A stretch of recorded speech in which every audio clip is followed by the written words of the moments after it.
కాళేశ్వరంలో అంతర్భాగమైనటువంటి అనంతగిరి అన్నపూర్ణ ప్రాజెక్టుకి రిజర్వాయర్కి మనం చేరుకోవడం జరిగింది. కాళేశ్వరం వల్ల ఒక్క ఎకరాకు కూడా నీరు అందలే. కాళేశ్వరం కూలేశ్వరం అయిపోయింది. 1,00,000 కోట్లు గంగపాలైంది, గోదావరి పాలైందని మొత్తుకునేటువంటి కాంగ్రెస్ పార్టీ నాయకులకు కళ్ళు దొబ్బినాయని చెప్పి ఈ సందర్భంగా నేను ప్రశ్నిస్తున్నా. ఎందుకంటే ఈ అన్నపూర్ణ రిజర్వాయర్ దగ్గర 3 పంపులు ఆన్ అయినాయి.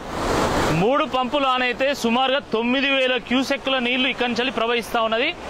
ఈ అన్నపూర్ణ రిజర్వాయర్ నుండి ఇక్కడ నుండి రంగనాయక సాగర్ నుంచి మల్లన్న సాగర్ నుంచి కొండపోచమ్మ నుండి హైదరాబాద్ జంట నగరాలకి నీరు చేరుతుంది. మరి ఒక్క ఎకరా నీరు వారించలేదని చెప్పి కాంగ్రెస్ పార్టీ నాయకులు ఏ విధంగా మాట్లాడుతున్నారు? ఇప్పుడు నడుస్తున్నదైతే కాంగ్రెస్ ప్రభుత్వం మీద. మరి కాంగ్రెస్ ప్రభుత్వం ఆన్ చేస్తేనే ఈ మోటార్లు ఆన్ అయినాయి కదా, వాళ్ళు ఆన్ చేస్తేనే ఈ నీళ్ళన్నీ కూడా పంట పొలాలకు చేరుతున్నాయి కదా. మరి కళ్ళుండి కనబడతలేవు అనుకోవాలన్నా? వీళ్ళని ఏమనుకోవాలి కాంగ్రెస్ పార్టీ వాళ్ళను? మరి ఈ నీళ్ళన్నీ ఎవరు తాగుతాను? ఉత్తమ్ కుమార్ రెడ్డి గారు తాగుతున్నారా? రేవంత్ రెడ్డి గారు తాగుతున్నారా? అంటే సుమారు 1 TMC నీటిని ఇక్కడ నోరు అప్పగించి తాకుండా కూర్చుంటానులా. మరి ఈ నీళ్ళన్నీ ఎక్కడికి పోతానాయి?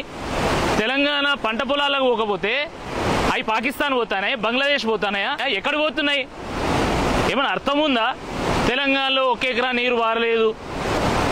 కాబట్టి ఇప్పటికైనా ఇలాంటి చిల్లర మల్లర వ్యాఖ్యలు మానుకోవాలి. జీవిత కాలంలో వాళ్ళు ఇట్లాంటి ప్రాజెక్టు కట్టలేరు.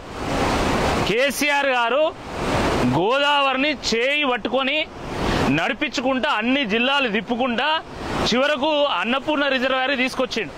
ఇక్కడ నుండి మరి మెదక్ జిల్లా, రంగారెడ్డి జిల్లా, హైదరాబాద్ జిల్లా కూడా తీసుకెళ్తారు.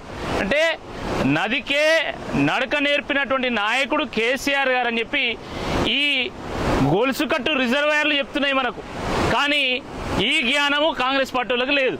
అంటే కేవలం కుట్రలు చేయాలి, పచ్చబడ్డ తెలంగాణ బీడుబడేట్టు చేయాలి, చిరునవ్వుతో ఉన్నటువంటి రైతులకు కన్నీళ్లు తెప్పియాలి, మళ్ళా ఆనాటి రోజులు తీసుకురావాలనేటిదే కాంగ్రెస్ కుట్ర అని చెప్పి ఈ సందర్భంగా యావత్ తెలంగాణ ప్రజానీకం అర్థం చేసుకోవాల్సిందిగా ఈ సందర్భంగా విజ్ఞప్తి చేస్తున్నాం.